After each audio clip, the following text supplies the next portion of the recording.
allons commencer. Donc aujourd'hui, on vous amène. Aujourd'hui, on va parler donc des enjeux de la sécurité mobile. Finalement, comment protéger efficacement vos données mobiles, que ce soit sur iOS ou sur Android. Donc moi, je me présente. Donc je suis Nicolas Lacourte, Solution Manager pour la partie cybersécurité de NXO.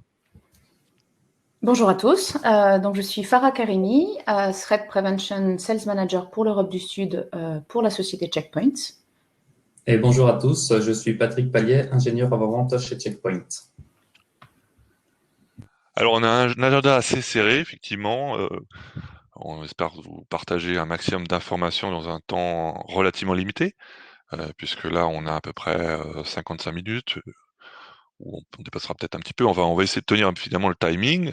Dans un premier temps, ça sera de parler effectivement d'Enixo, de présenter un petit peu Enixo pour ceux qui ne connaissent pas encore, les différentes tendances et des illustrations avec des exemples d'attaques récentes, les différentes solutions possibles pour se protéger efficacement sur mobile, et on fera un focus sur la solution Sunblast Mobile. Voilà. Alors, donc certains d'entre vous nous connaissent déjà, d'autres non. Peut-être que certains nous connaissent sous l'appellation de Nextira One, puisqu'on a changé récemment de nom de société, puisque maintenant on est sous l'appellation NXO France.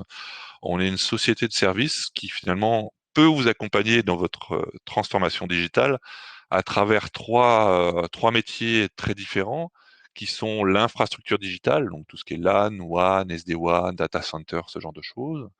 La partie communication et collab, donc téléphonie, vidéoconférence, centre de contact, qui est finalement le cœur de métier d'Enixo. Et ce qui nous amène aujourd'hui, c'est la partie cybersécurité.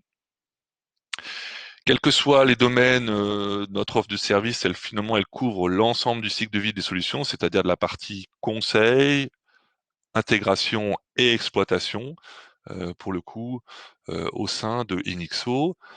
Si on se focalise sur notre offre cybersécurité, finalement, on a un domaine d'expertise très large pour accompagner les entreprises dans ces problématiques-là. Ça va de l'infrastructure au endpoint en passant par la gestion des identités. Donc voilà. Donc pour le coup, là, on travaille avec un certain nombre d'éditeurs, souvent concurrents d'ailleurs dans certains domaines, qui nous permet finalement de répondre à vos besoins et d'adapter, proposer les bonnes solutions par rapport à vos problématiques métiers que vous pouvez avoir. Enixo, c'est une société française qui est très présente en France, comme on le voit ici avec la carte. On est une société plutôt importante, puisqu'on est quand même 1200 employés répartis à travers la France, avec une forte implantation, notamment en cybersécurité, avec plus de 30 spécialistes répartis à travers la France. Pour le coup, faut pas se limiter au point rouge, mais on travaille un peu partout. Un consultant pourra travailler de Paris, pourra travailler sur Marseille éventuellement, etc. Donc on est très présent à peu près partout. Euh, Nous travaillons aussi bien avec des PME, des ETI et des grandes entreprises pour le coup. Et voilà, juste une ordre d'idée finalement de société. Bon là, forcément, c'est plus des grandes sociétés, mais comme je vous disais tout à l'heure, on travaille aussi avec des ETI, donc qui nous ont fait confiance et qui nous font confiance aujourd'hui. Donc des grandes sociétés comme par exemple Société Générale, qui est une référence relativement récente pour nous. Voilà, abordons maintenant le cœur de la raison pour laquelle vous êtes venu et intéressé pour ce webinaire. Donc, parlons d'abord dans le domaine des enjeux de la sécurité mobile, des tendances et vecteurs d'attaque. Aujourd'hui, et encore plus avec le Covid-19, en croisant un peu les doigts pour espérer que ça se passe bien, mais aujourd'hui, le salarié est de plus en plus mobile. Alors évidemment, le commercial a tendance à être toujours mobile, quelle que soit la situation.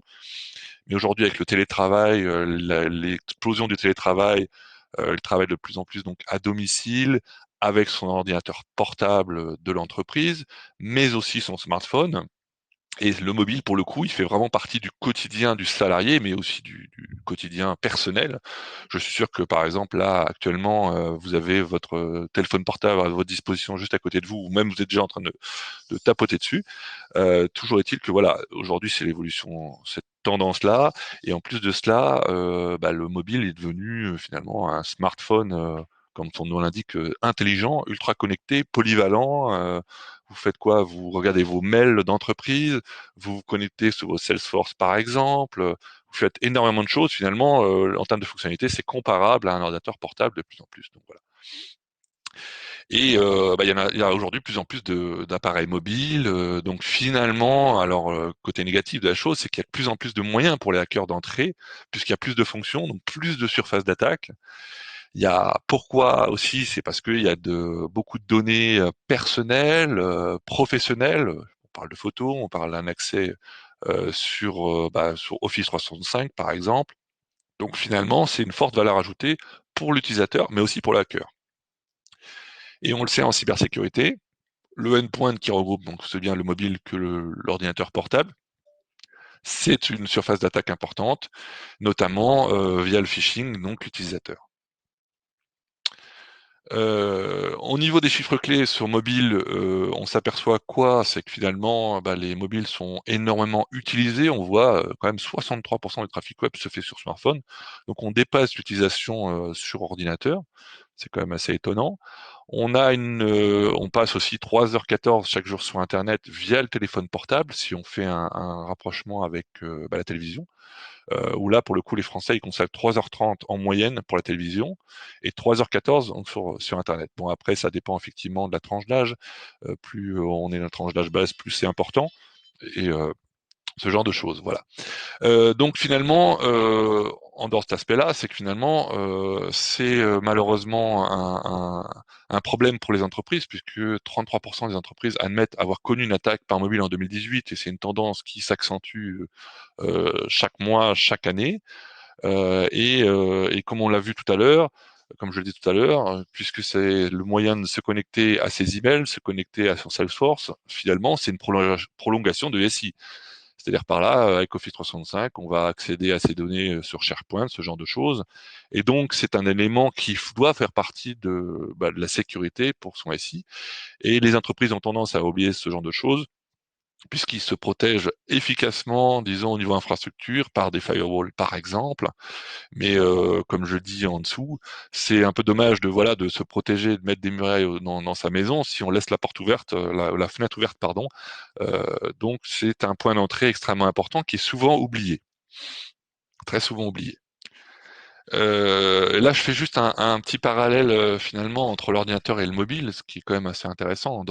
J'ai parlé de fonctionnalités qui sont de plus en plus similaires, mais finalement, si on fait un distinguo entre les deux, c'est intéressant de voir que l'ordinateur portable, toute la partie ordinateur portable est gérée et installée par l'entreprise. Donc par exemple, tout ce qui est antivirus est installé, tout le monde a un antivirus sur son ordinateur, qu'il soit portable ou non d'ailleurs. Euh, Il y a des solutions de DLP pour certaines entreprises, donc de fuite de données. Tout est fourni par l'entreprise, tout est contrôlé en termes de mise à jour. Il y a des solutions de firewall pour protéger au niveau du réseau et souvent des solutions de filtrage web. Donc ça, c'est un ensemble de choses qui sont euh, pour la plupart des entreprises fait. En parallèle du mobile, c'est très très différent et pourtant c'est aussi un élément d'entrée, comme je disais, du SI.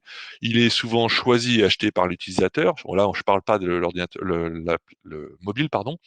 Je parle des applications elles-mêmes, donc ne sont pas fournies par l'entreprise. Il va avoir la liberté d'aller sur des stores pour installer X, Y, Z solutions. Le device lui-même est soit fourni par l'entreprise, ce qui est plutôt pas mal, puisque là, il y a un certain contrôle, ou parfois la liberté pour l'employé de pouvoir utiliser son propre portable. Donc, c'est ces problématiques-là. Est-ce qu'il y a des solutions de type LDA, de gestion de flotte, qui sont mises en place par l'entreprise? Pas toujours. Pareil, le réseau, il y a pas, on passe au-delà du firewall, on va se connecter via le cellulaire, donc la 4G par exemple, ou via un Wi-Fi d'un aéroport. Donc on échappe à la protection qui est mise en place par l'entreprise. Voilà ce genre de choses. Donc il y a vraiment une différence et je suis sûr que là, actuellement, j'aimerais bien me poser la question, c'est est-ce que vous avez une solution de protection sur votre mobile? J'en doute en tout cas. Contrairement à l'ordinateur, vous avez tous une solution antivirale. Si on parle de vecteur d'attaque sur mobile, en fait, on a de manière simple trois domaines, la partie application réseau et vulnérabilité au niveau OS. La partie application, c'est finalement l'attaque la plus commune. On parle de malware souvent ou de adware pour les publicités. C'est finalement le plus commun et le plus efficace, avec des codes malicieux qui sont cachés dans les applications. Et si on s'arrête quelques secondes, toujours en parallèle avec l'ordinateur, tout simplement, je pense que l'OS, puisque l'OS finalement les mobiles c'est relativement récent par rapport aux OS Windows et autres, hein. Et le système est un peu différent et c'est pour cette raison que les applications finalement sont sandboxées, utilisent des zones isolées. Pourquoi je vous parle de ça? C'est juste un tout petit peu technique, mais c'est juste pour expliquer simplement que finalement c'est différent de l'ordinateur portable et les antivirus traditionnels ne fonctionneront pas de manière correcte sur les mobiles, puisque les anti-malware traditionnels vont être très limités en termes d'efficacité à cause de cet aspect-là. C'est pour ça que je voulais vous en parler. La partie réseau, effectivement, là, typiquement, on se connecte sur le Wi-Fi public d'un aéroport, d'un McDonald's ou autre, et on peut être soumis à des attaques made in the middle, que je vais développer tout à l'heure, des exploitations de vulnérabilité, effectivement, alors soit parce que vous avez jailbreaké et là ça donne l'opportunité aux hackers d'aller plus loin, ou alors parce que vous êtes fait attaquer par une faille de sécurité qui va leur permettre d'aller plus loin à ce niveau-là. Au niveau applicatif, je sais pas si là j'ai pas de visibilité sur les personnes présentes actuellement, mais si en tout cas il y avait des personnes du secteur bancaire qui s'étaient inscrites. Et là, typiquement, c'est le secteur bancaire le plus ciblé pour ce type d'attaque, donc de malware qui va leur permettre de voler, de voler des identifiants, voler des informations, etc. Via des applications malveillantes. C'est juste pour dire aussi que sur Android, la particularité d'Android, c'est qu'il y a énormément de stores qui sont pas qui sont des stores. Il y a le store officiel fourni par Android, mais il y a des stores parallèles comme Amazon, etc., etc. Donc, la multiplication des stores permet aux hackers de pouvoir avoir plus de facilité à diffuser leur malware. Voilà, ce genre de choses.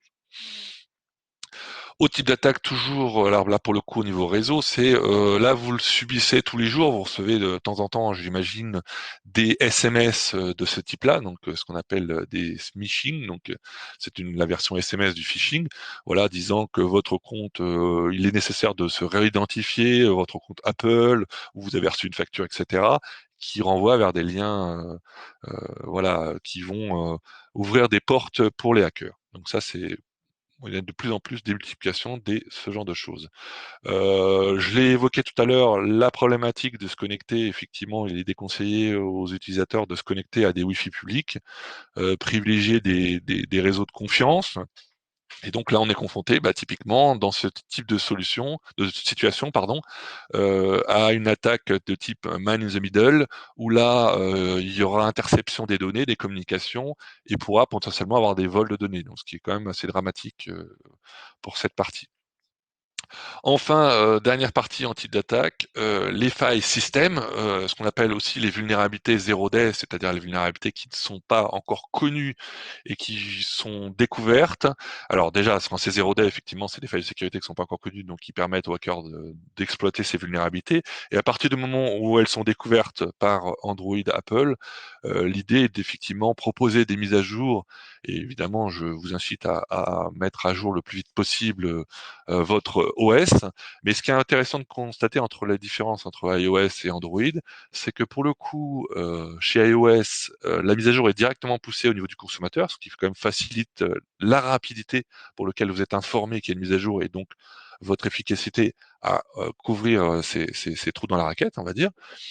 À contrario, chez Android, c'est un peu plus complexe parce que il y a des intermédiaires. On va dire que Android va pousser, par exemple, la mise à jour auprès de Samsung, qui met en place des surcouches et ensuite va pousser l'information auprès du consommateur. Donc, il y a une étape supplémentaire, ce qui rajoute des délais supplémentaires. Donc, ce qui peut être un inconvénient pour tout ça. Autre point de différenciation intéressant entre iOS et Android, c'est justement comprendre que le principe de développement d'une application est légèrement différent entre les deux, le mode de fonctionnement est différent, ce qui explique notamment les potentielles vulnérabilités derrière. C'est que une personne qui souhaite développer une application chez iOS va devoir payer une redevance auprès d'Apple chaque année et en plus identifier, contrairement à Android, il va payer qu'une seule fois et pourra être anonyme, ce qui va encore faciliter la tâche pour les hackers.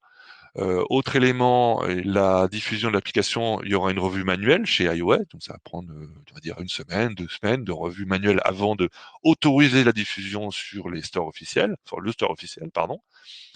Alors qu'Android, c'est une revue automatique et ça peut compter juste 24 heures pour diffuser. Donc ça facilite finalement les hackers à ce niveau-là. Et je viens de l'évoquer à l'instant, à la partie diffusion de mise à jour et aussi la multiplication des OS. Aujourd'hui, chez iOS, on est déjà à iOS 14 là, qui vient de sortir. Il n'y a qu'un seul OS, puisque la particularité d'Android, c'est de proposer, de diffuser son OS et de permettre des surcouches, ce qui fait que ça démultiplie les versions disponibles sur les téléphones portables. Donc certains se limitent à une version à cause des surcouches. Donc ça apporte finalement une disparité des OS mis sur le marché. Donc voilà, donc j'essaie de, pour l'instant, de pas mal comparer la manière de fonctionnement et effectivement, ça expose, on le voit bien, hein, Android a beaucoup plus de failles pour le côté open source notamment, et la problématique de mise à jour de l'OS où peu de consommateurs finalement font la mise à jour, entre autres. Donc là, effectivement, là, on peut se dire finalement, est-ce qu'il faut en conclure qu'iOS est plus sécurisé qu'Android? Pour l'instant, on a plutôt le sentiment par rapport à ce que je viens de dire. Eh ben non. En fait, on ne doit pas partir sur cette idée reçue qu'on peut entendre à droite et à gauche, puisque Android a évidemment quelques failles, mais en iOS, on a aussi des particulières qui sont importantes, par exemple des failles de sécurité sur ceux qui utilisent les iPhones connaissent bien le e-message et l'application par défaut qui fournit sur Mail, donc il y a eu énormément de vulnérabilités qui ont été identifiées, ce qui a posé énormément de problèmes. Et l'autre point important qui est un défaut chez iOS, finalement, c'est que l'iOS Profile, qu'est-ce que c'est? C'est tout repose sur son login password, son email et le mot de passe qui est associé, puisque à partir du moment où le hacker va vous voler ses identifiants, il va accéder à l'ensemble des fonctionnalités du téléphone, donc tout le settings, l'ensemble des éléments. Donc ça couvre toutes les possibilités. Donc ça, c'est un vrai défaut pour le coup chez iOS. Donc finalement, ce qu'il faut retenir, c'est que chacun a ses particularités. Il n'y a pas d'OS plus sécurisé que l'autre. Voilà ce qu'il faut retenir globalement. Et et notamment si on utilise l'Enterprise Certificate, vous voyez, on peut être exposé encore plus à des attaques de type man in the middle. Donc globalement, les failles sont de chaque bord, même si chacun essaie de revendiquer qu'il y a plus de sécurité. Donc on va faire la transition justement à être un peu encore concret le plus possible pour vous apporter une valeur ajoutée. Donc parlant des exemples d'attaques récentes. Oui, merci beaucoup Nicolas. Alors effectivement, on a au sein de Checkpoint Software en fait un centre de recherche donc, qui s'appelle Checkpoint Research afin justement de découvrir les dernières menaces et notamment les menaces qui sont liées justement au monde mobile. Il faut savoir que les attaques mobiles sont quand même 35 fois plus répandues que les attaques de ransomware. Et quand je parle d'attaques de ransomware, effectivement, je parle d'attaques de ransomware sur les endpoints et les desktops. Alors, sur notre rapport, en fait, en 2019, sur un classement des cyberattaques par catégorie, on fait ressortir effectivement que les malwares mobiles sont en tête avec une moyenne de 30% des attaques et bien loin devant les attaques de ransomware ou notamment des bankers que Nicolas évoquait tout à l'heure en introduction. Donc, il existe un tas de différents types de malware mobile, hein, et cependant, ces derniers mois, nous avons fait de nouvelles découvertes avec notamment des nouvelles applications malveillantes. Donc, on a pu constater une augmentation assez spectaculaire du nombre des cyberattaques, notamment liées au coronavirus. Malheureusement, c'est la tendance actuelle. Et comme vous le savez, les hackers exploitent énormément les tendances pour pouvoir surfer malheureusement sur cette vague et pouvoir proliférer tout un tas de malware. Donc en moyenne, en fait, pendant cette période, et notamment de confinement, on a constaté environ 20 000 attaques quotidiennes qui étaient liées au Covid-19. Donc 94% étaient des attaques de phishing, qu'elles aient été perpétrées sur des postes de travail ou sur des mobiles. Et justement, les applications mobiles n'ont pas été épargnées par cette augmentation justement de cyberattaques. Donc, on a pu découvrir notamment 16 applications pendant la période de confinement se sont passées pour des applications légitimes, j'ai envie de dire, sur la thématique donc, du Covid et qui contenaient malheureusement des malwares.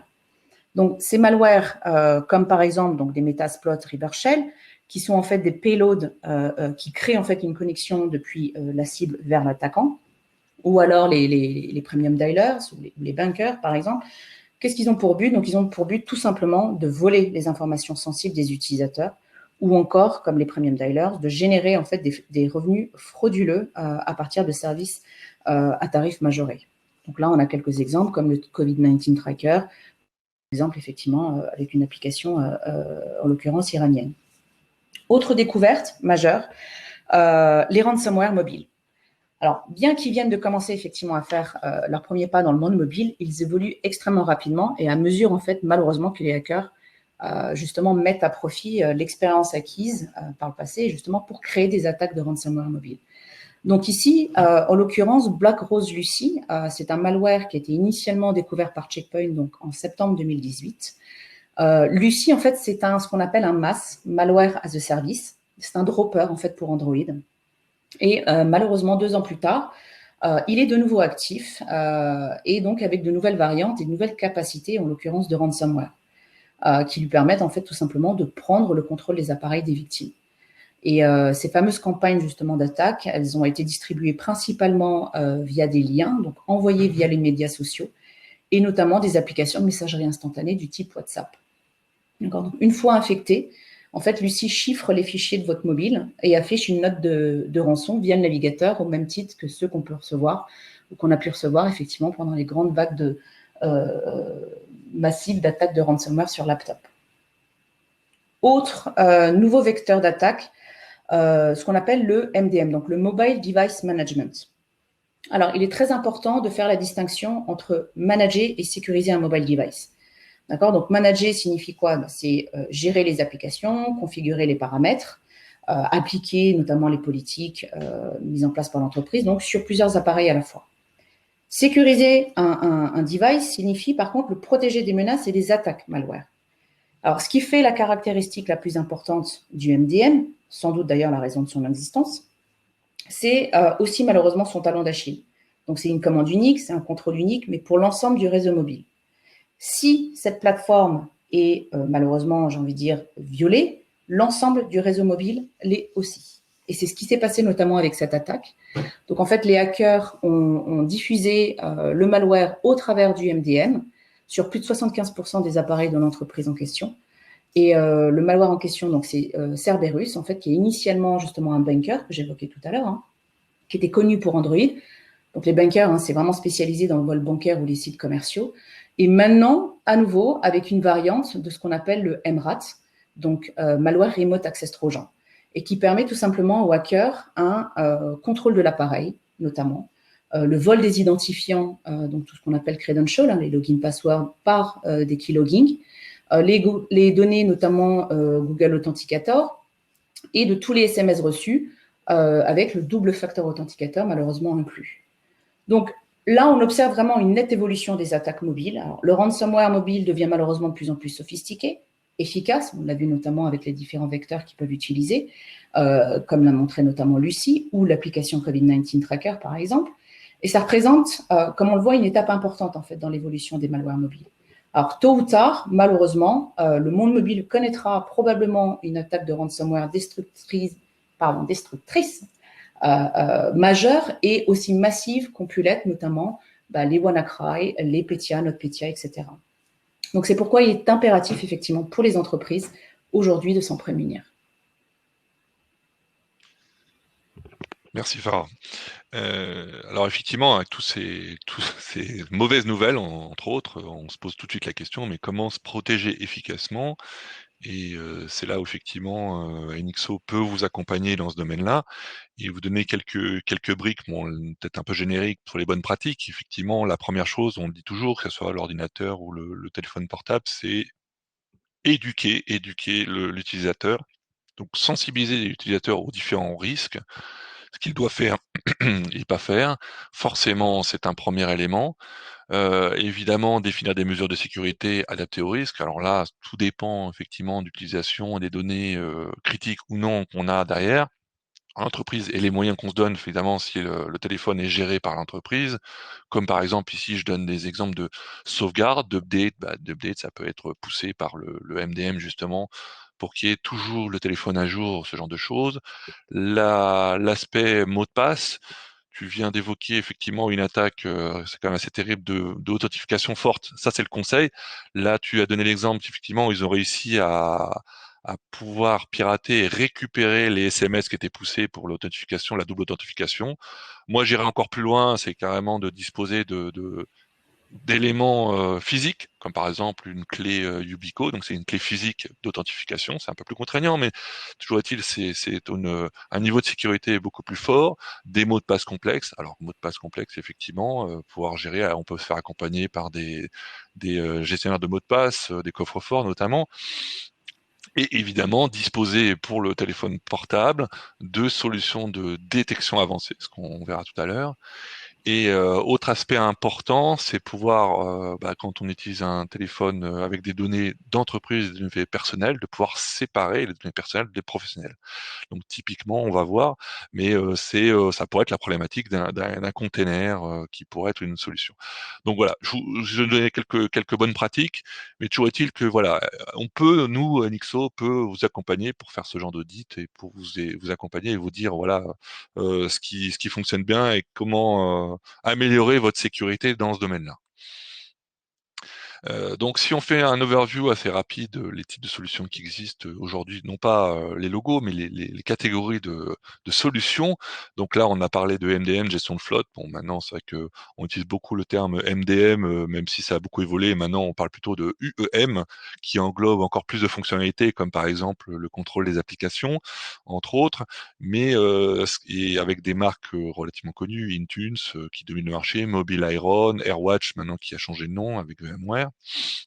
Toujours est-il que il faut se rendre compte que ce type de solution est bien pour pousser des politiques, pousser des applications, pousser des mises à jour, ce genre de choses, mais ça n'est pas une protection contre les menaces avancées. Ça permet juste de pousser des politiques, donc c'est déjà un premier élément de sécurité en soi, mais c'est totalement insuffisant pour la sécurité sur mobile. Deuxième aspect, le conteneur de sécurité qui, alors on n'y pense pas souvent, ce type de solution, qui alors soit est proposé via le MDM, mais qui peut être très utile dans le cadre finalement du BIOD. Donc du BIOD, si on utilise son propre téléphone portable, on va pouvoir séparer la partie professionnelle de la partie personnelle.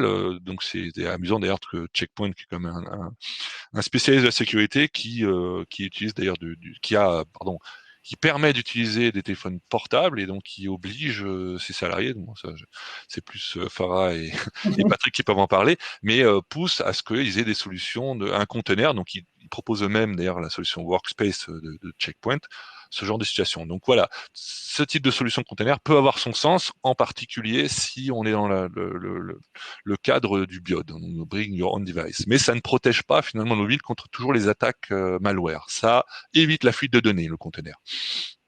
Troisième catégorie, l'antivirus traditionnel, qui pour le coup est bien pratique, mais est limité, comme je l'ai expliqué tout à l'heure, puisqu'il ne protège que contre des masses connues et malheureusement les hackers essaient de trouver toutes les failles et en utilisant les failles zero day, les menaces inconnues au maximum pour attaquer, pour récupérer vos fameuses données professionnelles et pouvoir les diffuser. Et enfin, là, on va faire un petit focus sur la solution SandBlast Mobile qui est très intéressante, qui dispose d'un ensemble de fonctionnalités. Là, ce n'est juste qu'un petit éventail rapide, mais on va développer juste après, sur ces fameuses menaces inconnues et se protéger contre notamment les réseaux Wi-Fi publics, ce genre de choses. Voilà. Donc on va pouvoir en parler un petit peu et vous montrer les différentes fonctionnalités. Avant cela, je vais vous mettre une petite vidéo de diffusion. Alors,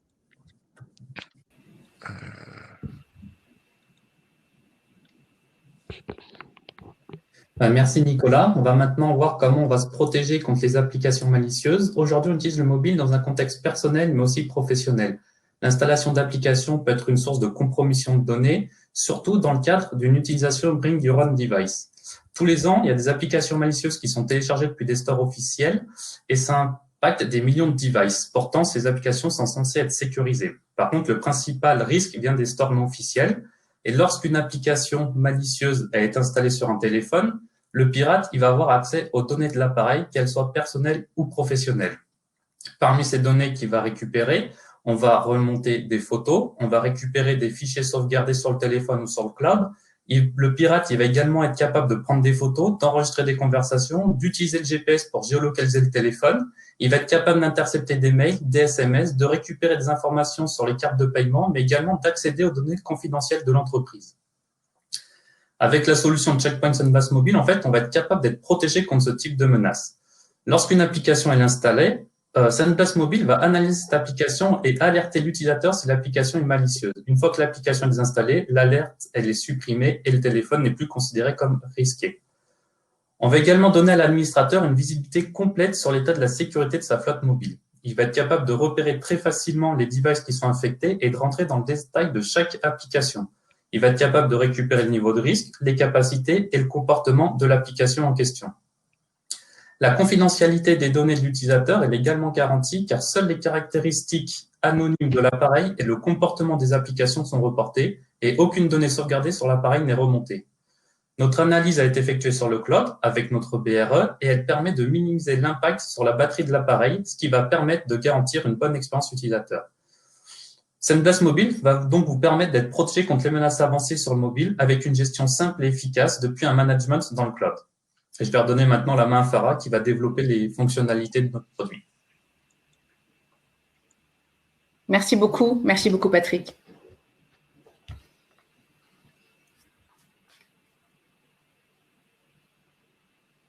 Alors, donc, on vient de voir en fait justement avec cette courte vidéo la solution de sécurisation mobile donc de chez Check Point qui s'appelle donc SandBlast Mobile et notamment là en l'occurrence comment une application malicieuse peut-être donc comme l'a évoqué d'ailleurs tout à l'heure en introduction Nicolas la porte d'entrée pour le hacker. Donc en fait la solution SandBlast Mobile dispose d'un large éventail de capacités de prévention des menaces avec entre autres donc la protection contre les menaces applicatives, donc on l'a vu, avec notamment les différents vecteurs d'attaque que Nicolas a présenté et exposé tout à l'heure, mais également donc SBM, donc SandBlast Mobile, fait de la prévention du téléchargement d'applications malveillantes et notamment sur des stores non officiels. D'accord ? Donc il empêche le téléchargement de ces applications-là. Il est également effectivement capable de détecter tout élément malveillant donc dans une application et fournir aux utilisateurs et à l'administrateur, donc l'analyse complète et détaillée de l'application, de ce qui se passe en fait sur leur appareil afin qu'ils puissent mieux comprendre le risque de sécurité de leur appareil. Autre protection, effectivement, notamment contre le second vecteur d'attaque que Nicolas a évoqué en introduction, à savoir le réseau. Alors, il faut garder à l'esprit que le phishing, en fait, est l'un des principaux vecteurs d'attaque. D'accord ? Pas sans savoir, effectivement, 90% des cyberattaques commencent par du phishing. Donc, empêcher le phishing au travers de toutes les applications, d'accord, y compris la partie browser, mais je vais y revenir, et qu'il s'agisse en fait d'un site de phishing connu ou inconnu. Et notamment de la plateforme utilisée, j'ai envie de dire, pour channeliser en fait le lien de phishing. Donc, SBM, justement, protège contre le zéro phishing. Être également capable de protéger tout type de bots, d'accord, faire du filtrage URL, du surf sécurisé, ce qu'on appelle vraiment plus vulgairement, mais le surf browsing, que ce soit en HTTP, mais aussi en HTTPS. Et encore une fois, n'oubliez pas que plus de 60% du surf web se fait maintenant via nos smartphones et via les tablettes. Et bien sûr, donc, faire de la prévention, notamment des attaques man in the middle. Et on l'a eu en exemple, notamment dans une des attaques détaillées tout à l'heure par Nicolas. SandBlast Mobile, notamment, empêche les appareils infectés d'accéder aux applications de l'entreprise, avec ce qu'on appelle donc le conditional access, donc accès conditionnel basé sur le risque. Alors, Nicolas l'a évoqué tout à l'heure, effectivement, chez Check Point, on a un parfait exemple. En fait, on a une politique de BIOD au sein de Check Point, donc le fameux Bring Your Own Device. Donc, c'est mon appareil aujourd'hui que j'utilise au sein de mon entreprise, sur lequel, justement, Check Point me donne à dispo, il m'a donné un accès, en fait, tout simplement aux données professionnelles au travers de l'application évoquée tout à l'heure qui s'appelle Capsule Workspace. Donc, c'est un container sur lequel j'ai accès donc, à mes mails, à mon CRM, à l'intranet, à mon Salesforce. Donc, tout ce qui est du domaine professionnel est accessible au travers de ce container, donc Capsule Workspace.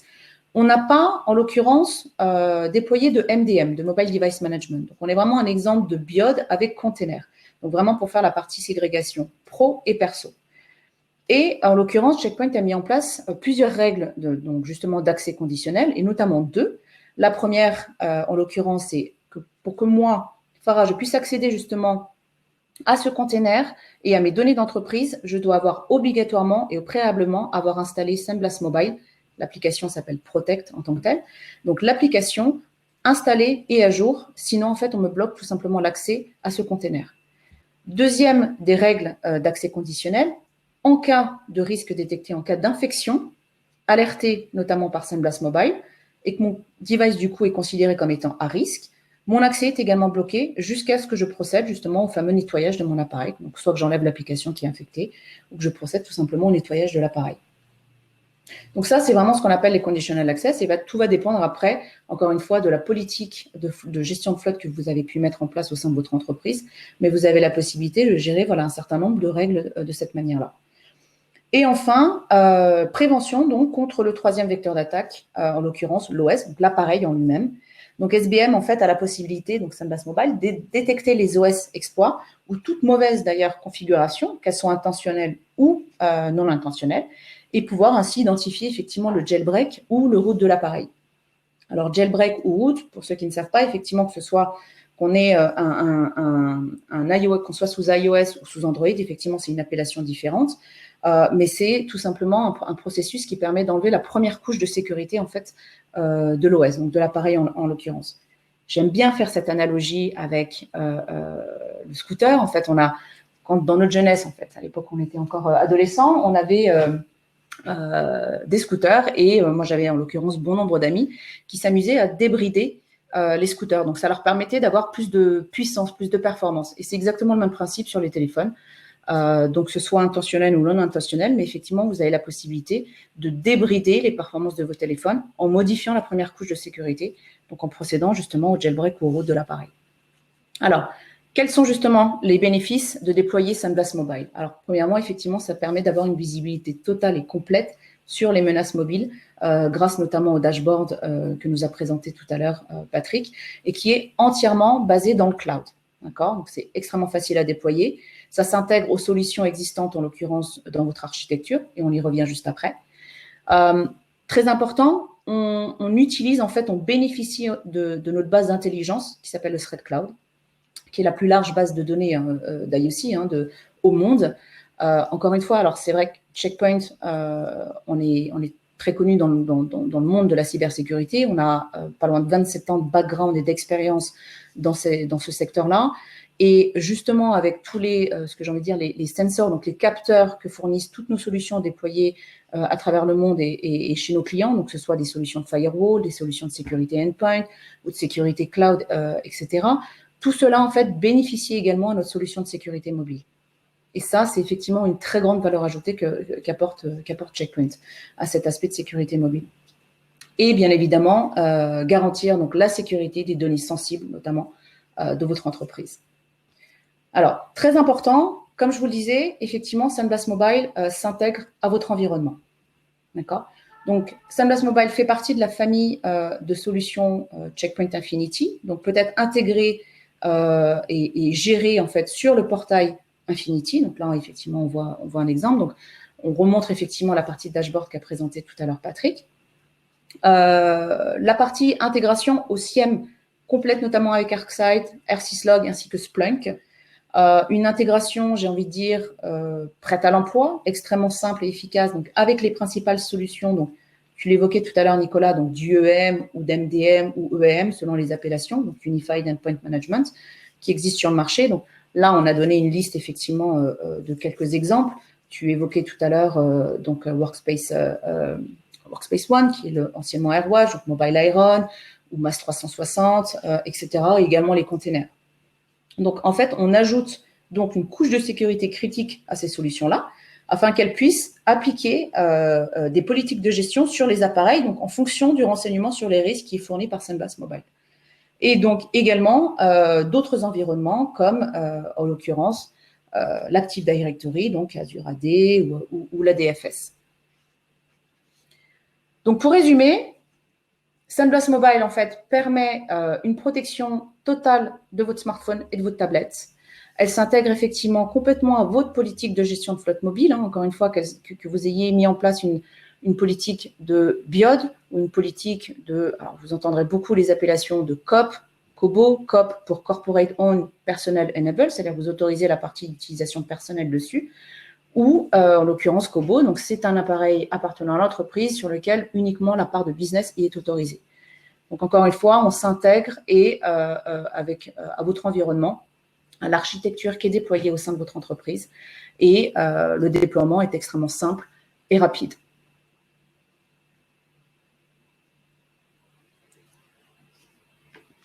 Nicolas ?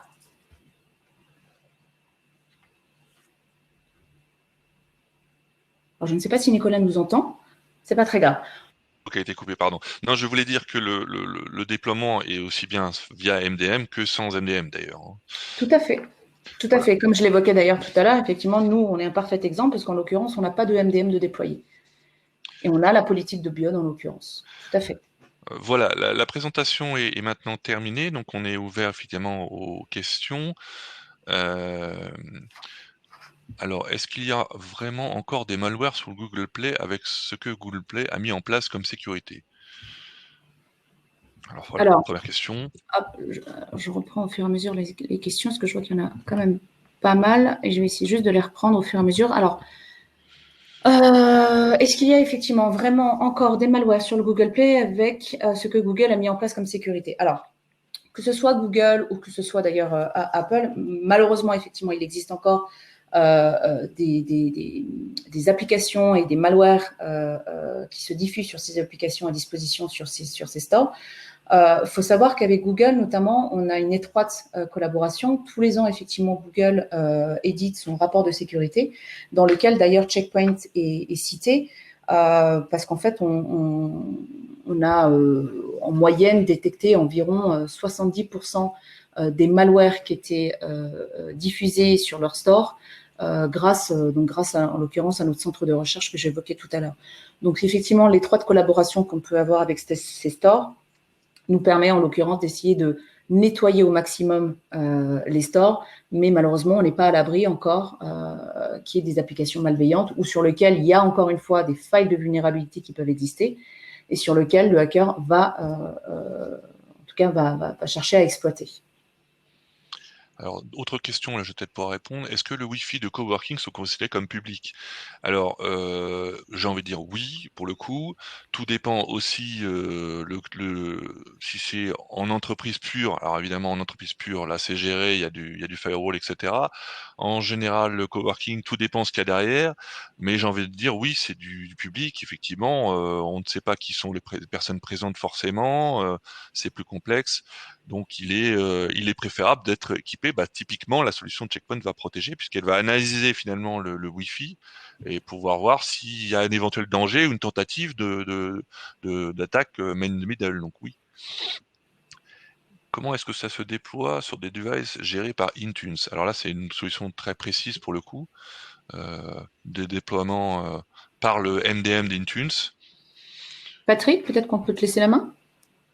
On va s'interfacer directement depuis notre dashboard, on va s'interfacer avec le Intune et depuis l'Intune, ensuite, on va déployer l'agent directement sur les postes. Un peu comme à la mode de tous les MDM. Après, on a des configurations qui sont très précises sur notre site User Center où vous avez un guide d'installation pas à pas pour comment configurer et la partie Intune et la partie Checkpoint afin d'interfacer les deux équipements entre eux. Alors encore une question sur le déploiement. Comment avez-vous diffusé votre solution sur un parc mobile déjà en production? Exemple, 350 devices actifs.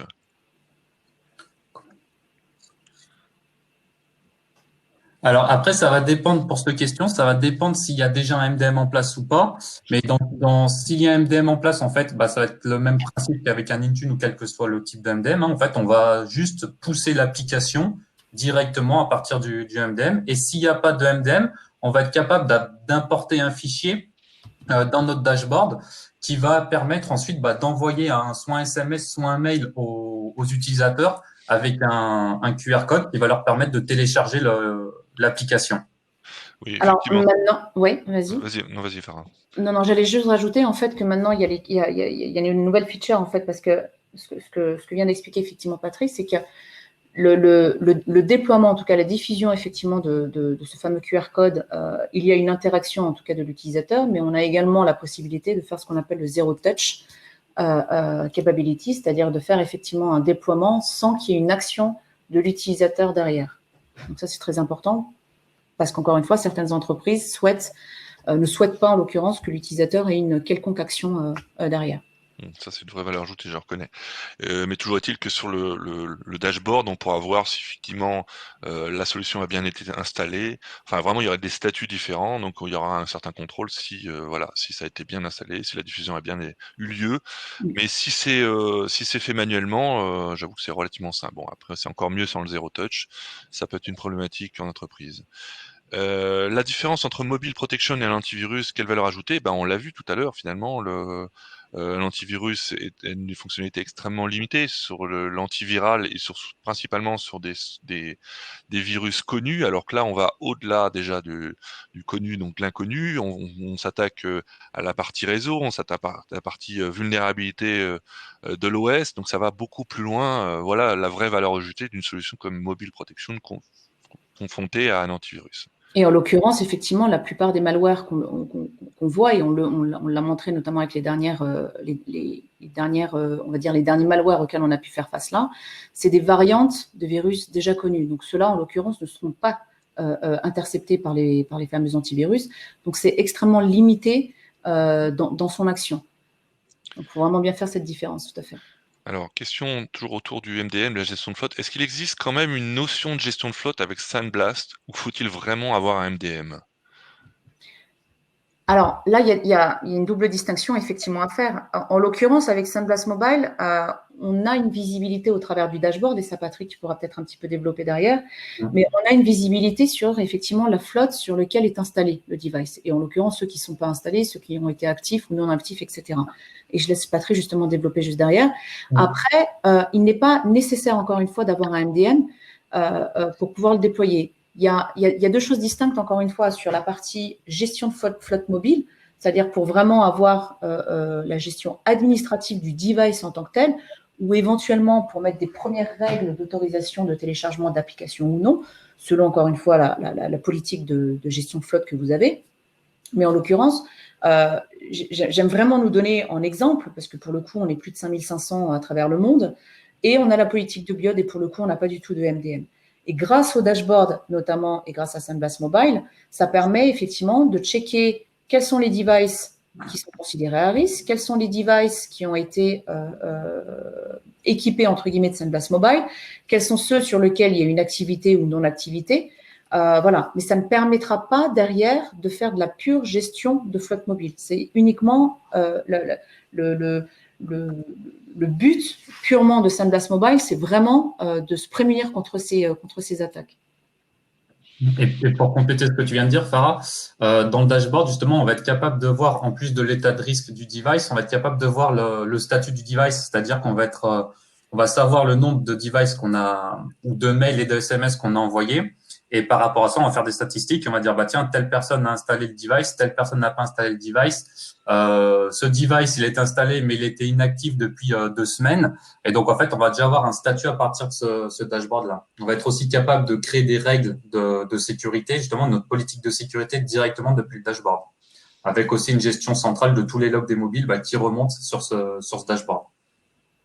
Effectivement, c'est un bon moyen de vérifier. Bon, l'utilisateur a-t-il besoin de faire quelque chose? On l'a vu, hein. MDM, besoin de rien. Après, sinon, soit il fait quelque chose, soit le zero touch. Donc là, on a répondu à cette question. Alors, une problématique effectivement intéressante, comment vous protégez techniquement l'agent de Blast s'il y a un malware qui va vouloir désactiver ou désinstaller la solution elle-même? Après, c'est la protection du mobile, c'est la protection de l'agent en tant que tel qui va permettre il va se protéger lui-même parce que lui, il va être capable de détecter si c'est un malware ou pas. Déjà, effectivement, oui, il a détecté un malware. Si ce n'était pas le cas, comme le disait Patrick à l'instant, il y a des statuts, il y a de la visibilité, l'inactivité, ce qui est effectivement louche, si on considère il a réussi, quand même à être désinstallé ou qu'il y a plus d'action qui se passe, donc là, ça va, attirer l'attention et là, il y aura un risque qui sera très, très vite identifié. Et en l'occurrence, effectivement, tout ce qui est moteur et on va dire le kernel, hein, le noyau effectivement de la solution SandBlast, et pour le coup, alors après, je ne veux pas rentrer dans le détail technique et surtout que je vais me perdre là-dedans, mais en l'occurrence, effectivement, on a des systèmes de protection très spécifiques là-dessus, que ce soit effectivement, parce que la technologie SandBlast qui est utilisée en l'occurrence ici pour la partie mobilité, c'est la même technologie qui est utilisée pour la protection des endpoints et pour la protection du réseau également. Donc SandBlast, c'est l'appellation. Et en l'occurrence, effectivement, le kernel est en lui-même protégé. On pourra rentrer un peu plus en détail, peut-être techniquement, avec vous, si vous souhaitez qu'on rentre beaucoup plus en profondeur. Bien sûr, effectivement, chaque entreprise a ses problématiques. On l'a vu tout à l'heure, le déploiement de 350 devices, Ouais. d'autres ont des MDM, non pas des MDM, ou des solutions mixtes, je ne sais pas, avec du biode et pas du biode. Solution hybride, tout à fait, ou des Voilà, gestion de flotte hybride, exactement. voilà, solution hybride. Donc c'est effectivement du cas par cas, on essaie de répondre au fil de l'eau, mais le mieux effectivement, c'est de pouvoir, en discuter ensemble et de trouver la meilleure solution pour répondre aux besoins. Mais donc c'est pas une solution qui vient de sortir, c'est une solution qui a fait ses preuves et donc qui a été confrontée à beaucoup de problématiques entreprises dont le déploiement, que ce soit, évidemment sans MDM, c'est plus complexe. S'il y a MDM, on comprend bien que le déploiement se fait via le MDM, c'est relativement simple. Une question intéressante, j'avoue, je ne connais pas la réponse. Pour SimPlast me dit quelle est la configuration mobile minimum? Donc la problématique, effectivement, de configuration minimum, est-ce que ça fonctionne avec des vieux téléphones? Et deux, effectivement, je pense, lié derrière la consommation de la batterie, la consommation, etc., au niveau de l'OS. Patrick, peut-être que je te laisse répondre sur. Ouais, en fait, comme on l'a vu dans la vidéo, l'analyse, elle est surtout effectuée dans le cloud. Donc, en fait, il y a très peu de dégradation d'utilisation. En gros, quand on a fait des tests de performance justement sur la batterie, et on va perdre avec l'utilisation de SandBlast Mobile sur un poste, on va perdre 3% de batterie par jour. Donc, c'est pas énorme par rapport à ce qu'on peut. Voilà, c'est très peu au vu du bénéfice qui est accordé. Alors, encore une fois, ça, c'est des systèmes de perf qui ont été améliorés énormément, justement avec le retour expérience qui est extrêmement important. Mais tout à fait, on est en moyenne entre 2 à 3% de perf batterie. Oui, il y a très peu d'impact, hein. Franchement, moi-même qui l'utilise, je vois pas la différence entre avant l'installation et après l'installation. En termes de consommation, c'est très léger. Question qui est un peu curieux, j'avoue, par rapport à ce qu'on a dit tout à l'heure, c'est en quelle version iOS et Android minimum, s'il vous plaît? Je suis un peu étonné de cette question parce que déjà, on préconise forcément d'avoir la dernière variante iOS. Bon, effectivement, vous allez me dire que le problème peut se poser si on a un vieux téléphone, un vieux iPhone et un vieux Android qui ne peut pas passer le iOS, on en a 14 aujourd'hui, qui est limité. Je ne saurais pas répondre s'il y a une spécificité chez SandBlast. Patrick, peut-être as-tu la réponse? J'ai pas la réponse là, il faut que je me renseigne. D'accord. Alors, il n'est pas, à ma connaissance, effectivement, de version minimale. Encore une fois, tout va dépendre de ceux qui sont supportés, en l'occurrence, par, par les détenteurs des OS. Et à ma connaissance, il faudra que tu vérifies, effectivement, Patrick, on pourra peut-être revenir vers donc, Laurent qui pose la question. S'assurer, effectivement, que la version minimale sur laquelle sera installée en l'occurrence SandBlast Mobile, en tout cas sur la partie de ce device-là, soit à minima, bien évidemment, supporté de l'autre côté que ce soit par Android ou par Apple. Mais c'est vrai que pour revenir à ce que tu disais, Nicolas, la première des choses, et ce qui est extrêmement important, c'est justement la première des choses, c'est la mise à jour de ces OS en l'occurrence.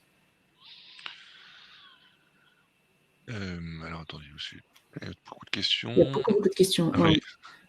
On essaie de répondre au maximum.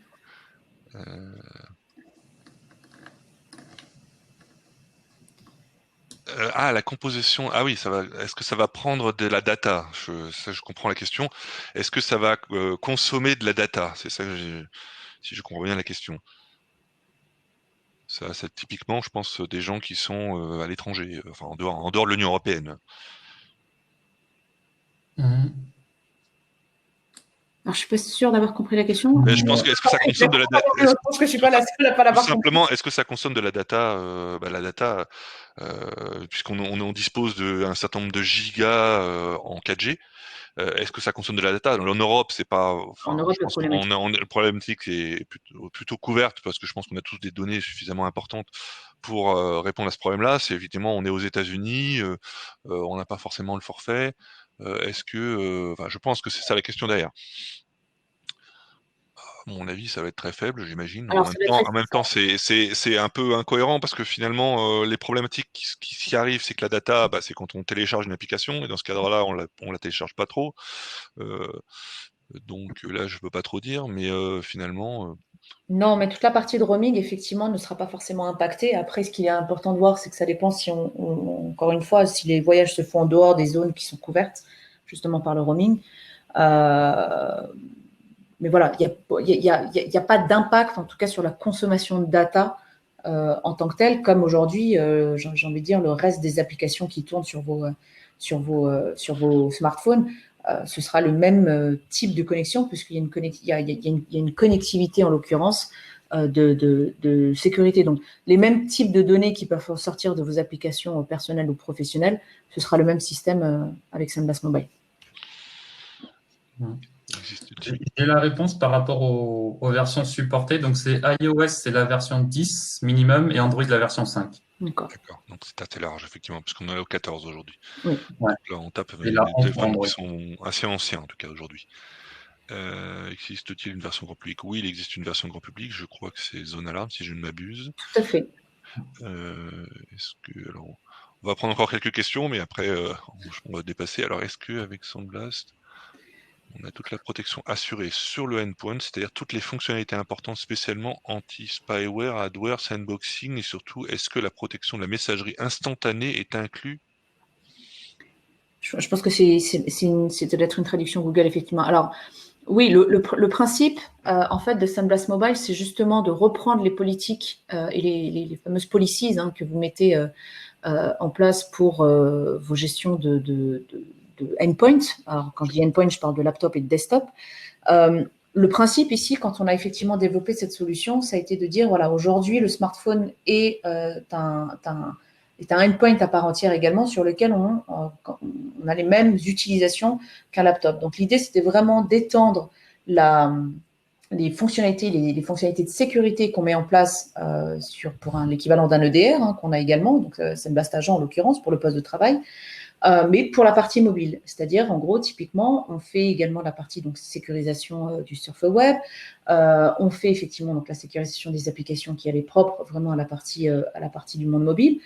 Mais en fait, on utilise les mêmes principes. Vous avez la possibilité de reprendre en fait tout simplement les policies que vous avez mis en place sur vos solutions de sécurité endpoint, mais de les mettre en place sur la partie SunBlast Mobile. On n'est pas rentré dans le détail de ça effectivement parce qu'on a ces fameuses fonctionnalités de on-device network protection. On n'est pas rentré dans le détail de ça. N'hésitez pas à nous solliciter, on pourra se rapprocher de vous pour rentrer un peu plus dans le détail de ces fonctionnalités. Alors, une question de fonctionnalité, là je vais pouvoir y répondre, je pense. Enfin, tu vas pouvoir compléter. Est-ce que le EDR, dont on ne peut pas se passer sur le endpoint, donc déjà bravo de l'avoir, parce que c'est effectivement pas ouvert à tout le monde d'avoir une solution de type EDR, de Endpoint Detection Response pour le endpoint, ce qui permet effectivement la remédiation, ce qui est topissime. Nous l'aurons aussi sur SunBlast. Alors pour l'instant, c'est pas encore le cas, mais là, j'avoue que ça dépasse mes connaissances, et ça, c'est peut-être une roadmap ou une roadmap lointaine, mais ce n'est pas encore prévu aujourd'hui. Voilà tout ce que je peux dire. Alors, la partie rémédiation, rémédiation en tant que telle, alors là, Patrick pourra également compléter, mais ce qu'on fait, ce n'est pas justement effectivement que de la détection ou de la prévention. Derrière, effectivement, il y a une action qui est préconisée au moment des installations de l'application malveillante qui aurait été détectée, par exemple, ou de la protection avec les conditional access de la partie du domaine professionnel. Par contre, pour le coup, en l'occurrence là, typiquement avec l'exemple que j'ai pu donner sur les attaques de ransomware mobile, sur la partie rémédiation, comme on l'a sur la partie poste de travail avec SandBlast Agent cette fois-ci, cette partie de rémédiation des fichiers qui ont pu être cryptés sur la partie mobile est effectivement dans une roadmap assez proche, puisqu'il va être préconisé d'avoir un même type de rémédiation de fichiers qu'un malware aurait pu crypter, en l'occurrence, qu'un ransomware aurait pu crypter. Et pour compléter, on a aussi une partie ONP qui est la protection sur le device, en fait, qui va nous permettre de bloquer des sites comme du filtrage URL, comme des sites de phishing directement sur le téléphone. Bonne remarque, effectivement. Question qui est assez courante finalement, c'est on a parlé de solutions cloud, et si c'est une cloud, alors je lis la question, si c'est cloud uniquement, est-ce qu'on peut avoir nos données on-prem ou au moins en France? Donc, sur la problématique effectivement de ces données, on pense que les données sont dans le cloud, ce qui n'est pas le cas pour le coup là. Donc est-il possible d'avoir les données on-prem et au moins en France? Alors, Patrick, je te laisse développer parce que là, vraiment, on ne parle pas du tout de données utilisateurs. Il n'y a Oui, rien. c'est ça, c'est important, voilà, effectivement Là, d'expliquer. en fait, on aura le dashboard uniquement, mais il n'y a aucune donnée vraiment de l'appareil et de l'utilisateur qui remonte. Ça va vraiment des données sur l'application, mais les données, que ce soit les SMS, les mails, etc., ne remontent pas du tout dans le cloud. Au même titre qu'on ne saura pas voilà, quel utilisateur utilise quel type d'application. Encore une fois, on n'a pas pour vocation d'être un MDM. Donc là, c'est vraiment le rôle d'un MDM de dire voilà, sur quelle flotte, enfin sur quel appareil, quel type d'application est déployé, est-ce que c'est autorisé ou non autorisé. Nous, c'est vraiment pas du tout ce type d'information qui est récoltée et analysée dans le cloud. C'est vraiment l'utilisation, ce que cherche à faire l'application, en l'occurrence là pour l'exemple de l'application, qu'est-ce qu'il va chercher à faire, qu'est-ce que va être le comportement. Et les données qui ressortent, effectivement, qui seront analysées, c'est vraiment des métadonnées. Il n'y a aucune information privée ou sensible, en l'occurrence, j'allais dire de l'entreprise ou de l'utilisateur, qui sera véhiculée.